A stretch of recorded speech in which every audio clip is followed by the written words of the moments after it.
Here's an awesome figure that I'd love to get back someday. This is Lion-O from 1985 with awesome glowing yellow eyes.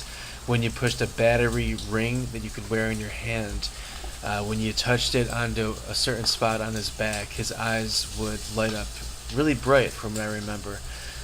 Now, the ring is usually lost away from the figure, so a set with that on the right side of this picture is costing right now almost $200. Here's an awesome combination of an action figure, flashlight, and a pen all in one, the Ghost Light Pen, which I had as a kid and which I'd love to get a replacement of someday. So look at the background real quick. You can see a little bit of skeletons showing. Here it is just to show the background and clarity, although it's not quite clear if they're jumping out sort of attacking the viewer or if they're supposed to be afraid of the main ghost. It's hard to say, but cool background and a very cool item. The only part that moved on here was the arms. The crossed arms could be lifted and raised out of the package. It would stand up nicely in that stand, and then the hood would rest nicely, snugly over the head. Here it is all put together.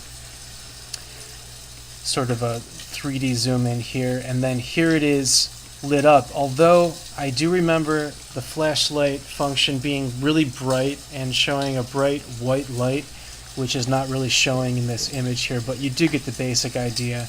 Here it is just sitting there, and here it is slightly lit up, although it should be looking like a very bright white light instead. So I think the batteries might have been low when the image was taken.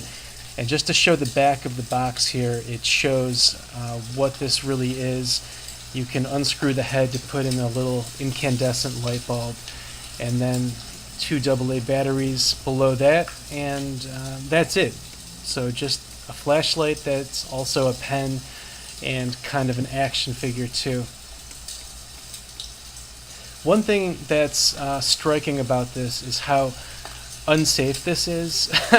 This would never be sold to kids now, sort of as an action figure, because it's got that very sharp pen on top of its head. So you wouldn't really want young kids throwing this around or trying to play in any kind of rough way with it.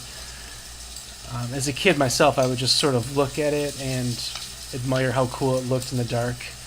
I don't think I really tried to read with it. I think I did for a moment, actually, but it just wasn't something that was really practical. So it was just a cool action figure or a cool statue more than anything.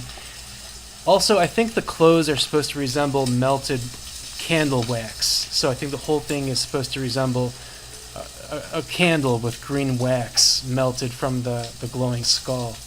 And that's another reason I don't think this would really be sold anymore, is just that it's sort of creepy and occult-like, and there doesn't seem to be that much of that kind of item being sold since the 80s.